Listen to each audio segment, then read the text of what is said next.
come this 14th day of October, 1066, the hour when William, Duke of Normandy, and Harold, King of England, will meet here at the instigation of His Holiness, Pope Alexander II.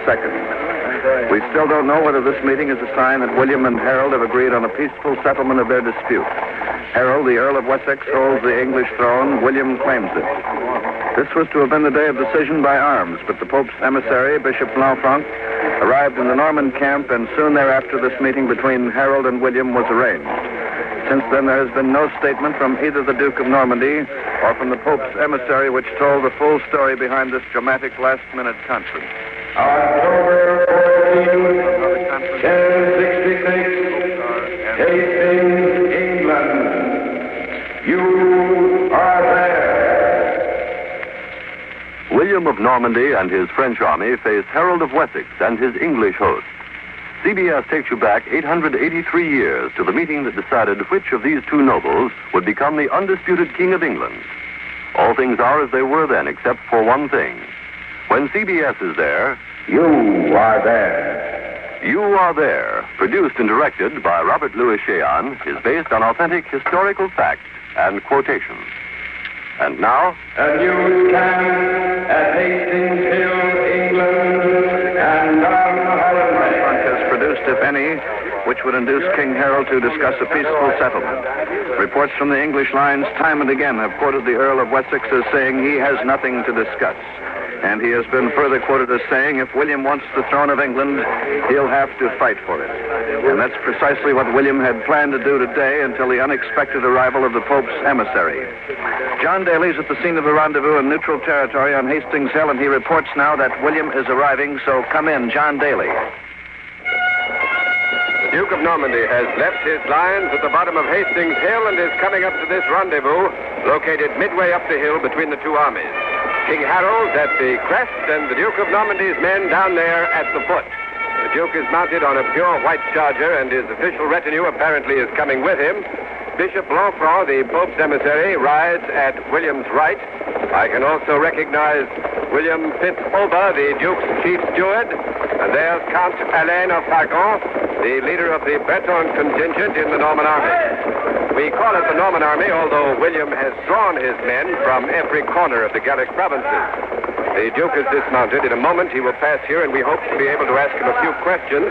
He wears a white surcoat over his chainmail armor.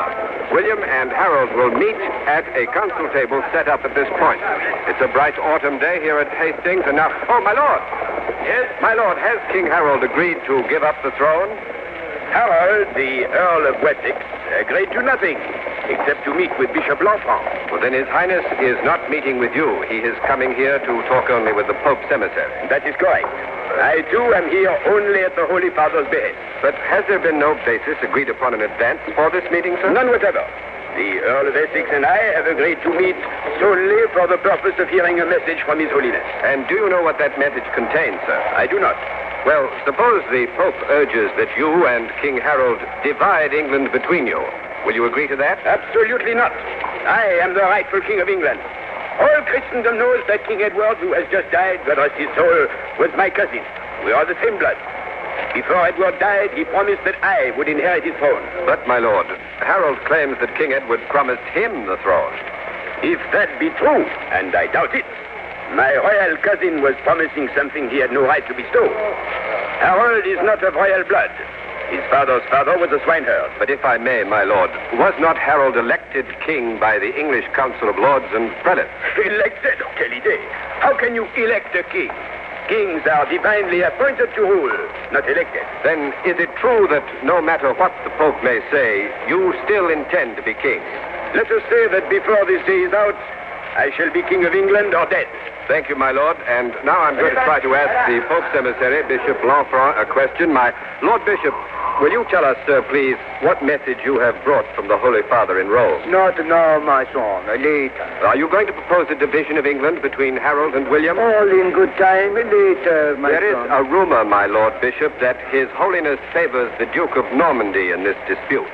Is that true? The Holy Father does not favor one of his children over the other. Then why has the Pope intervened? The Holy Father, ever mindful of the welfare of his children, desires that the succession to the throne of England be decided without the useless shedding of innocent blood. Thank you, my Lord Bishop. The Bishop Lanfranc has joined the Duke of Normandy at the conference table. They seem impatient. William has risen. He's pacing the ground near the table, talking to his officers. It's now 5 minutes past the agreed time. The tension here is great. One can't help wondering what the feeling is down there at the foot of the hill among the men of William's army. There are 8,000 fighting men down there ready for battle. Approximately 5,000 of them are barons and knights, the remaining 3,000 mostly free men. And Ken Roberts is down there among them, so we switch you now to Ken Roberts.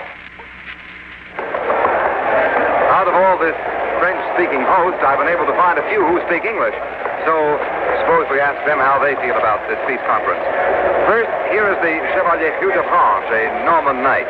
Is that correct, sir? Oui, monsieur. I am from Normandy. I see. And will you tell us how it happens that you speak English? Fighting men learn many languages, monsieur. My sword is for hire. You mean that you're a mercenary? Call it what you may, monsieur. Is one of the oldest professions, no? Is what you might call the trade of second sons. Why do you say that, sir? Because in France, where I come from, my elder brother Roland, by the right of, comment dit-on, oui, primogeniture. Primogeniture, you mean? Primogeniture, oui. By that right, my brother inherits all my father's castles and lands. So, what is left for a poor second son to do but to wander up and down everywhere, fighting a little here, a little there. That's how I make my living. And that is why you come to England? Oui, monsieur. I hope that this will be my last employment. I want land and retainers of worldly land. The Duke of Normandy has promised me plenty of both here in England, and for that I fight for him. Well, it appears, however, Chevalier de France, that you may not fight today. If the conference results in peace, you will Peace or war, it does not matter. So long as William becomes king and pays me my land. Personally, I think this English Earl of Wessex is frightened and means to bargain. But if he does not bargain, also we fight.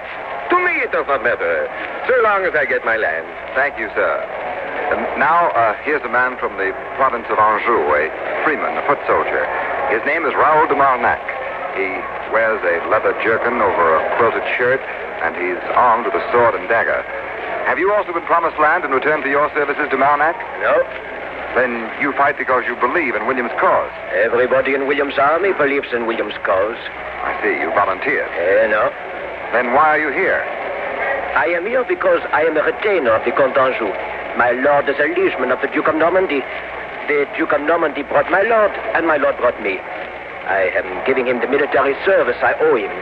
Well, I thought the customary term of service due a lord from his free man is 40 days a year. That is true. You've been away from home almost 3 months. That is also true. You must be very anxious to return to Anjou. How would you feel, monsieur, if you had a wife and children at home and no land? Nothing to gain here on this island but death? I understand. Thank you, de Marnac.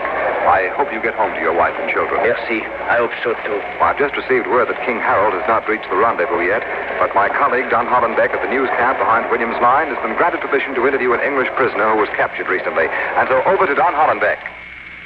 This prisoner is Sweyn of Kent. He's a member of that famous body of Harold's troops known as the Housecarls. The Housecarls are picked soldiers, Harold's palace guards. They're the elite of his army. I'm told it took 6 Normans to overcome Sir Sweyn, and I can well believe that. He's nearly 7 feet tall. He must weigh 300 pounds, all of it apparently muscle. He's wearing a steel helmet and a leather jacket armed with steel discs. Sir Sweyn, you don't seem a bit upset with the fact that you've been taken prisoner. The scoundrels caught me by surprise.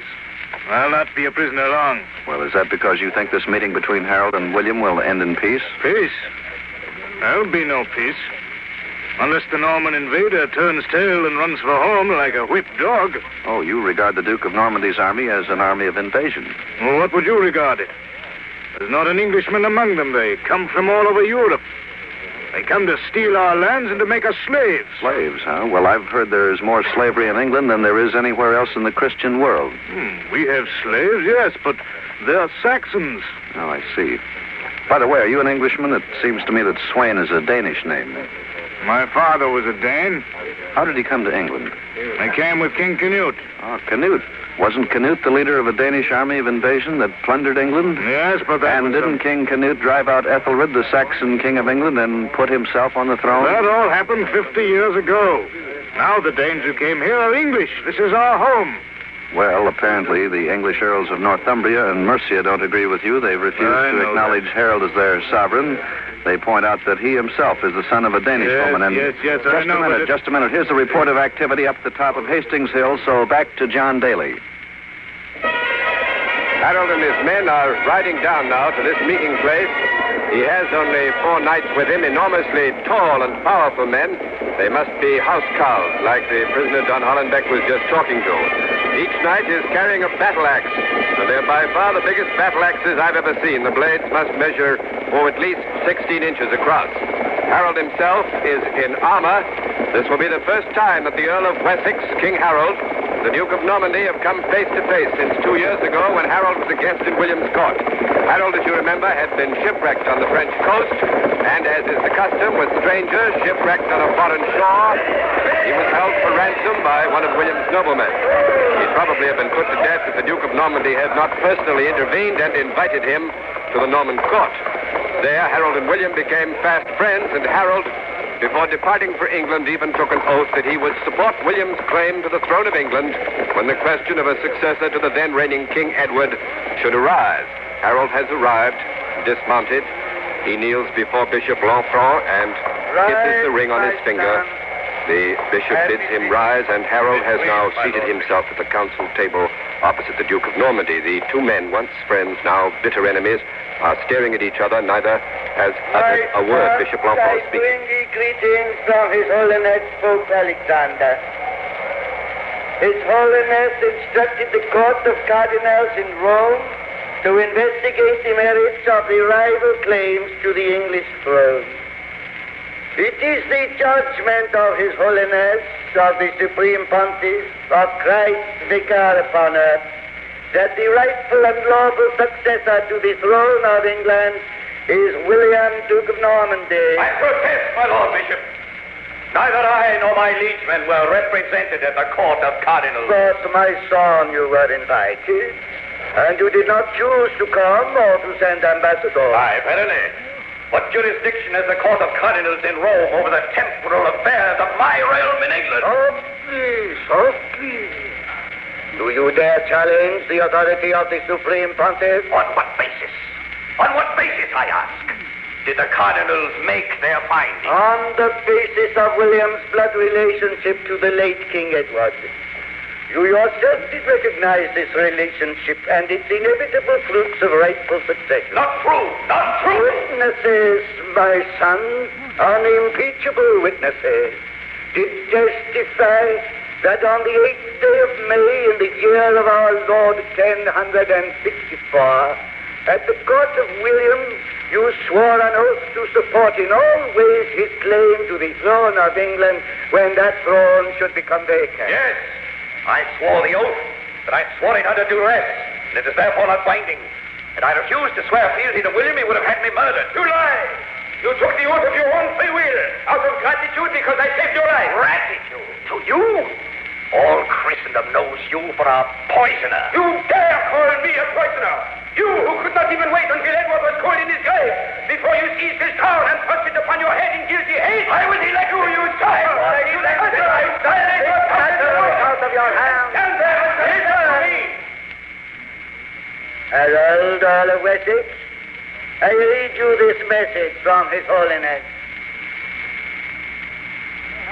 I, Pope Alexander II, do hereby call upon Harold, Earl of Wessex, to relinquish the throne which he has taken unlawfully. I further call upon Harold, Earl of Wessex, to disband his army and submit to William, Duke of Normandy. Should the said Harold, Earl of Wessex, refuse to do so, we will place a sentence of greater excommunication upon him. My Lord Bishop, I am a humble and obedient vassal of the Holy Father in all matters but this. Consider carefully, my son. As an excommunicant, You will be denied the spiritual rights and comforts of the church, internment in consecrated ground, the civil right to make wills and to sue in the courts. You will be shunned by servants, friends, and family. You will be an outcast, and the faithful shall call you Antichrist. Call me what you will. I am King of England, and king I will remain. Harold has turned his back on the conference. He is walking away, defying Rome, defying excommunication, and the... That is William who cried out, "Wait, Harold, wait." King Harold has turned, and now William is speaking. Listen to my offer. Surrender the crown of England. In return, you may keep the earldom of Wessex. In addition, you shall have all the lands beyond the Humber River. You shall be the greatest earl in my realm. You shall stand at the foot of my throne by my right hand. We shall be brothers in arms. I make this offer to you because of our former friendship. Keep your friendship, and I will keep my throne. Then let us at least avoid a bloody battle in which thousands of my liegemen and yours will die. I challenge you to single combat. The victor will be king. Single combat? Have you no faith in the valor of your army? Did you bring your host from France to challenge me to single combat? My throne is there, at the crest of Hastings Hill, defended by my valiant men. If you would sit upon that throne, climb the hill and conquer, if you can. The peace conference has failed. William and Harold and their knights are going to return to their lines, and the sword alone will now decide who is to be the King of England. The battle will be fought here. Just when, it's impossible to say. It may even break and flow over this field at any moment. But down among William's men is now in the best position to follow this fast-developing action, so go ahead, Robert. The Duke of Normandy is coming up to his line. His trumpets are sounding attention. It's hardly necessary, because every baron, knight, and foot soldier is anxiously waiting to learn what William will do now that the peace conference has failed. The Duke of Normandy is reined up in front of his men. He raises his hand. William is speaking. L'ennemi a refusé nos conditions généreuses. Il a défié le Saint-Père à Rome. Il incarne l'Antéchrist. William has just told his men that Harold, by defying the Pope, has become the Antichrist. The Duke has been handed a banner. It's the Pope's banner, a great gold cross on a field of blue. Now William again. Voyez la bannière de Rome. Le Saint-Père lui-même a béni cet étendard. Notre Pope est saint. William has just said that the Pope himself has blessed his banner. Regardez-vous le compte à s'éloigner du péril. Car j'ai donné l'ordre à la flotte de reprendre la mer. William just announced that he has ordered the Norman fleet to sea. There is no possibility of return to France. Baron, chevalier, fantassin, en avant, à la victoire!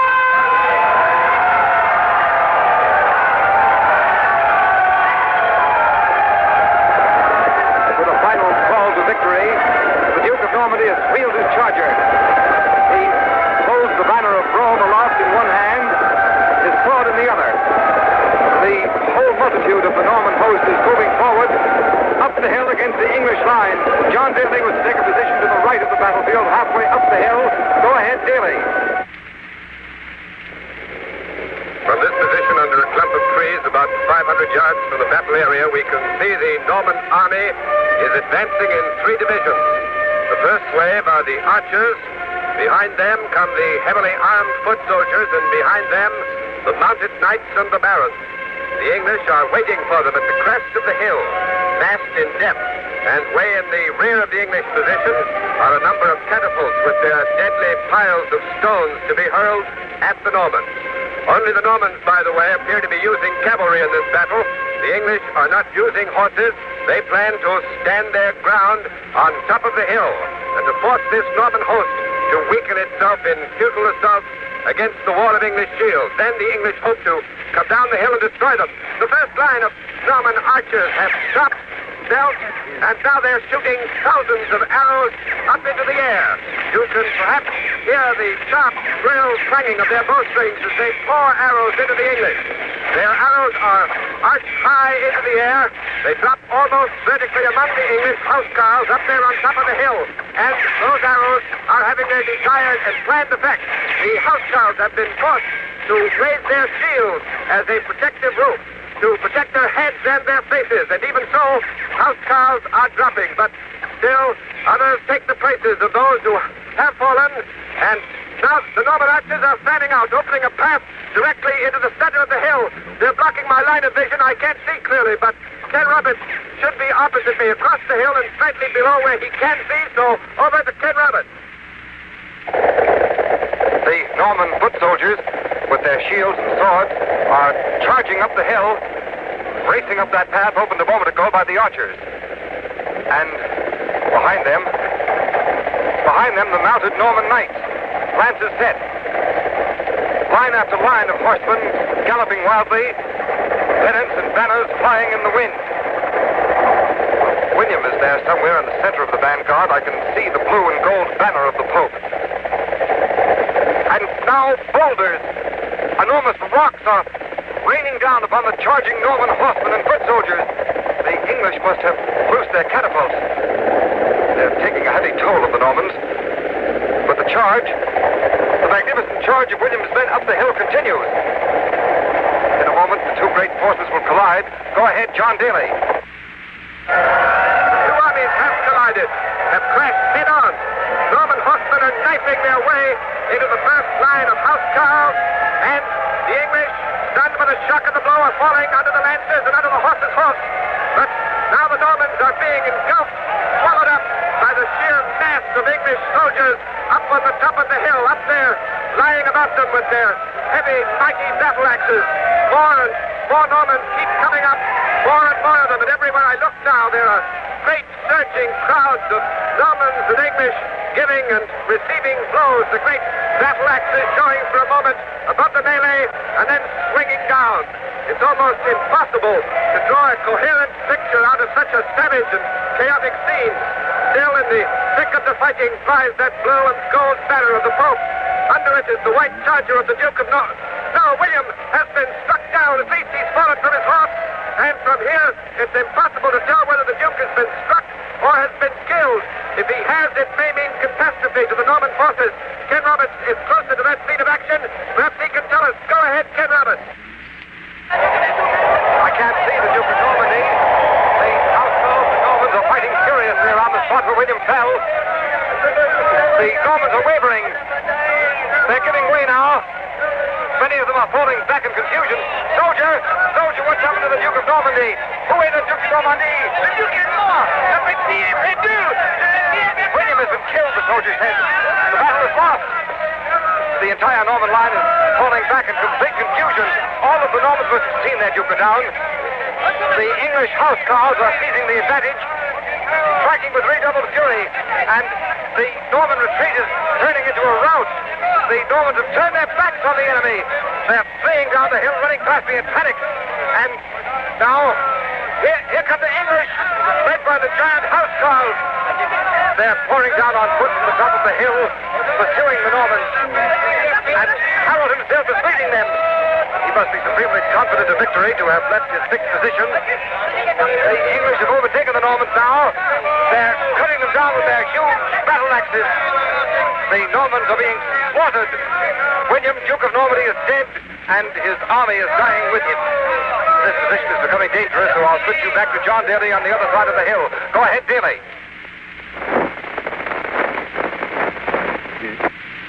We'll try it here. This is Don Hollenbeck at the news camp behind the Norman lines. Go ahead, John Daly. Come in, John Daly. It's entirely possible the English may have swept over John Daly's position, too. As you heard Ken Roberts report, William, Duke of Normandy, has been killed. The Normans are in full flight. The entire news camp here is breaking up. The Normans seem to be hopelessly trapped. Before the battle began, William ordered the Norman fleet out to sea, so there's no possibility of escape in that direction. Unless the Normans can perform a miracle, reform their lines, it's possible every last man of them will be killed or captured, and there's doubt here whether any prisoners will actually be taken. Harold had sworn to be merciless. The best any prisoner can hope for is slavery. Just a minute. We've established contact with John Daly. He's ready to report again, so go ahead, John Daly. William is alive. The Duke of Normandy is alive. From this new position at the foot of Hastings Hill, we can see the Norman leader riding a new horse.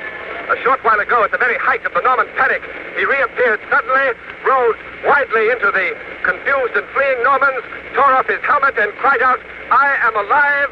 I am alive!" And then he rallied his men, formed his lines again, stemmed, held, and turned the English tide of conquest. The English, out of their fixed positions at the top of the hill on foot, have suddenly found themselves at the mercy of the resurgent Normans. I'm going to try to get up there to the center of the fighting. Meanwhile, I'm told that Ken Roberts can report again from the other side of the hill. Go ahead, Roberts. The Norman knights are surrounding the English. The English, on foot, are helpless against the charging, rearing cavalry of William. They're trapped. The English are trapped. The French are herding them into a dense, disorganized mass, striking them down. Harold has fallen. His horse has been struck from under him, and his housecarls are losing heart. Their resistance is weakening. Some of them are throwing away their arms, and the Normans are pressing the advantage. The fall of King Harold and the faltering of the housecarls is having its effect on the mass of English soldiers. They are beginning to run away now in all directions. The last signs of organized English resistance is disappearing, but only a few housecarls are still fighting around the flag of their fallen commander. But now they too are being cut down one by one, and the Normans are reaching for the English banner. It's down, the banner is down, and John Daly has moved up to the center of the fighting, so go ahead, Daly. William's blue and gold banner has just been lifted over the very spot where Harold fell. The Earl of Wessex is dead, killed by a Norman arrow, and that is definite. Here is the Duke of Normandy himself. Here is William. This is a glorious moment for you, sire. You snatched victory from the very jaws of defeat. Defeat never. Issue was never in danger. But the retreat, sire, your flight from the top of the hill. A stratagem, sir, a maneuver. Planned in advance to flush the English from their route, and flush them it did. The fact that I was shot from my horse only helped to fool the English. Thank you, your highness. Voici le bon travail. Le comte d'Angleterre nous appartient. Un droit de conquête.